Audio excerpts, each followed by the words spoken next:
جو بھی آیت آپ کے سامنے آئے گی اس میں استعمال ہونے والے اسماء کو پہچانے، افعال کو پہچانے، حروف کو پہچانے۔ یعنی دو طرح کا کام ہوگا ٹیکسٹ پہ، ایک یہ ہوگا الفاظ کے اعتبار سے اور ایک ہوگا جملے کے اعتبار سے، پھر ان کو جوڑ کر جو جملہ بنایا جائے گا وہ انشاءاللہ تعالیٰ اینڈ پہ کریں گے۔ اور ہمارے سامنے جو مصحف ہوگا وہ ظاہر بات ہے پاکستان میں پرنٹڈ مصحف ہے۔ آسانی ہمارے لیے یہ ہوگی کہ جہاں بھی ہمیں وقف کی علامت ملے گی وہاں تک کے حصے کو ہم اینالائز کرنے کی کوشش کریں گے۔ اعوذ باللہ من الشیطان الرجیم، بسم اللہ الرحمن الرحیم۔ وَأُوحِيَ إِلَىٰ نُوحٍ أَنَّهُ لَن يُؤْمِنَ مِن قَوْمِكَ إِلَّا مَن قَدْ آمَنَ فَلَا تَبْتَئِسْ بِمَا كَانُوا يَفْعَلُونَ۔ یہ پوری آیت ہے اور اس میں مجھے کہیں بھی وقف کی علامت نظر نہیں آ رہی، تو پوری آیت ہی ہمیں اینالائز کرنی ہوگی۔ واو آپ کو نظر آ رہا ہے جملے کے شروع میں۔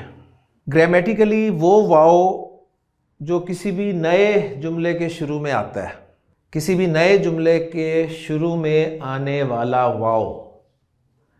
واو استئنافیہ کہلاتا ہے۔ اوہیا، اوہیا اسم فعل حرف ان تین میں سے کچھ ہو سکتا ہے۔ واو حرف تھا، اوہیا اگر اسم کی آپ موٹی موٹی علامتیں دیکھیں تو اسم کے شروع میں الف لام ہوتا ہے یا آخر میں تنوین ہوتی ہے۔ کلیئر ہو گیا؟ اسم کی دو موٹی علامتیں یہ ہیں۔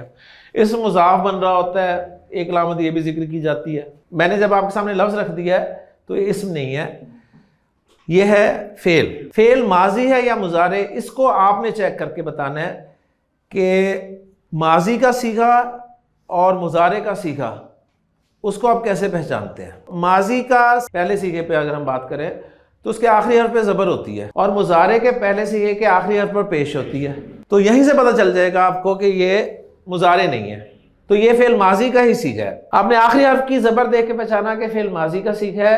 اب ماضی معروف ہے یا مجہول ہے، یعنی ایکٹیو وائس ہے یا پیسو وائس ہے، وہ پہلے حرف کی حرکت سے فیصلہ ہوگا۔ پہلے حرف پر اگر پیش ہو تو مجہول ہوتا ہے، پیسو وائس ہوتا ہے، تو گویا یہ ماضی مجہول کا صیغہ ہے، یعنی فعل ماضی اور مجہول۔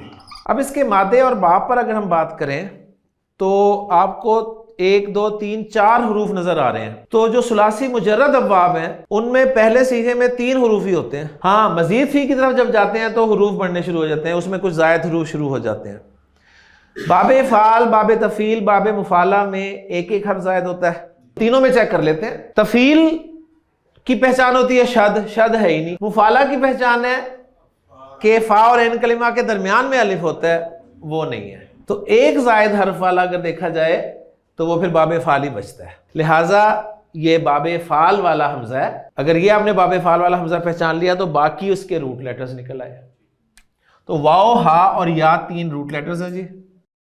لفظ آپ کے سامنے وہی لکھا ہوا بھی آ گیا اردو میں۔ اب آپ نے واو، ہا اور یا کو پہچاننا ہے کہ یہ صحیح فعل کی کیٹیگری میں جائے گا یا غیر صحیح کی، تو غیر صحیح کی کیٹیگری میں آ گیا۔ اب ایک ایک لفظ پہ ہم ذرا تفصیل سے بات کر لیں نا، جو پڑھا ہوا ہے سارا اپلائی کر لیتے ہیں نا۔ تو یہ غیر صحیح ہے جی، اور غیر صحیح میں کون سا ہے؟ 2 حروف علت آ رہے ہیں، تو یہ 2 آ جائیں تو وہ لفیف ہوتا ہے۔ یہ لفیف ہے، اور لفیف کی بھی پھر 2 قسمیں ہوتی ہیں۔ اگر دونوں ساتھ ساتھ آئیں تو لفیف مقرون ہوتا ہے، اور اگر فرق کے ساتھ آئیں تو لفیف مفروق ہوتا ہے، تو یہ لفیف مفروق ہے۔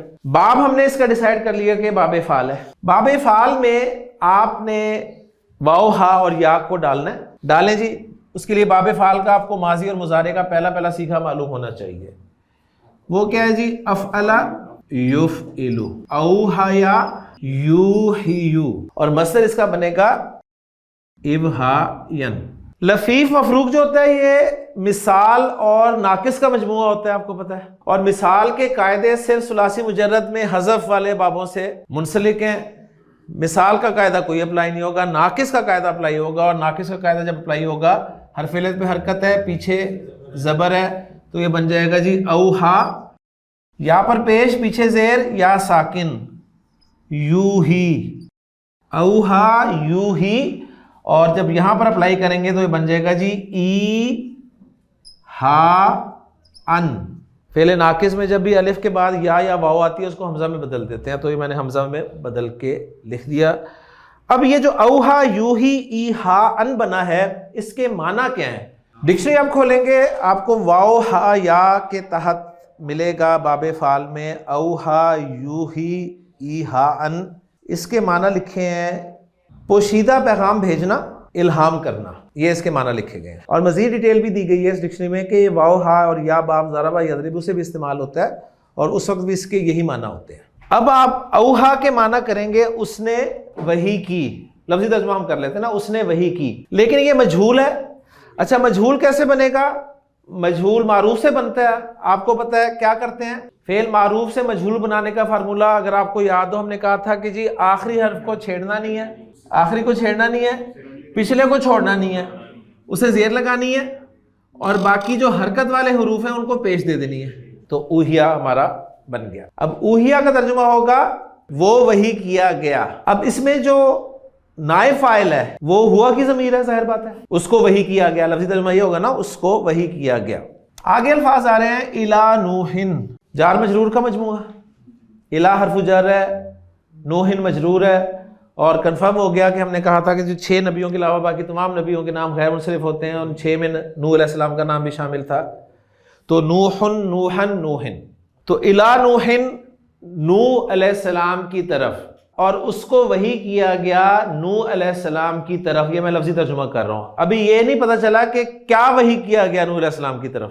انہو، جتنا جتنا سامنے آ رہا ہے اتنے کو کرتے ہیں۔ انا آپ کو پتا ہے، ہم نے پڑھا تھا لاسٹ ٹاپکس میں ہی کہ یہ انا کی فیملی کا ورڈ ہے، اور درمیان میں آ رہا ہے تو دیکھیں انا ہی آ رہا ہے، اور جب بھی انا اور اس کی فیملی آئے گی ان کا ایک اسم ہوگا اور ایک خبر ہوگی، تو انا کے ساتھ اٹیچ ضمیر لگی ہوئی ہے، یہ کون سی ضمیر ہے؟ 1 2 3 میں سے پہلے آپ پڑھے 2 3، کیونکہ 2 3 سیم ہوتی ہیں۔ اب کنفرم 2 3 میں سے کون سا کرنا ہے؟ جو 3 ہوتی ہے وہ یا تو اسم کے ساتھ آتی ہے یا حرف جر کے ساتھ آتی ہے، 3 نکل گئی۔ 2 جو ہے وہ یا تو فعل کے بعد آتی ہے یا یہ انا اور اس کی فیملی کے بعد آتی ہے، اس کے ساتھ آتی ہے، تو یہ 2 والی ہے، یعنی منصوب ضمیر ہے، یہ ضمیر منصوب۔ اب انا اور اس کا اسم آ گیا ہمارے سامنے، آگے چلتے ہیں۔ انہو لن، آپ کو پتا ہے یہ حرف وہ حرف ہے جو فعل مضارع سے پہلے آتا ہے، ہمیشہ فعل مضارع سے پہلے آتا ہے، اور فعل مضارع کو خفیف کرتا ہے، ٹھیک ہے، اور ہرگز نہیں کا مفہوم پیدا کرتا ہے مستقبل میں، یہ چیزیں آپ کو انفارمیشن اس کے بارے میں پتا ہے۔ تو چیک کرتے ہیں جی، یؤمنا، تو آپ نے دیکھ لیا جی وہ خفیف استعمال ہوا ہے فعل مضارع۔ حمزہ میم نون مادہ، علامت مضارع پیش والی ہے، تو اس سے ہم نے چیک کر لیا، نہ تو یہ باب تفعیل ہے نہ مفعلہ ہے، مجہول اس لیے نہیں ہے کہ درمیان والا حرف زیر کے ساتھ ہے۔ جب یہ علامت مضارع پیش والی ملے تو 4 پاسبلٹیز ہوتی ہیں نا۔ نمبر 1 مجہول ہوگا، اس کا چیک کرنے کا طریقہ کہ جو آپ کا عین کلمہ ہے وہ زبر والا ہونا چاہیے، یہ تو زیر والا ہے، مجہول نہیں ہے۔ یہ باب تفعیل ہوگا اگر عین کلمہ شد والا ملے، وہ بھی نہیں ہے۔ یہ باب مفعلہ ہوگا اگر فا اور عین کلمہ کے درمیان الف ملے، وہ بھی نہیں ہے، تو پکا کہ باب فعل ہے۔ لہٰذا حمزہ میم اور نون کو باب فعل میں ڈالیں، آمنا یؤمنو ایمانن، ایمان لانا، تو یہ فعل مضارع واحد مذکر غائب کا صیغہ ہے۔ لن یؤمنا، یہاں تک لفظی ہم ترجمہ کریں گے وہ ہرگز ایمان نہیں لائے گا،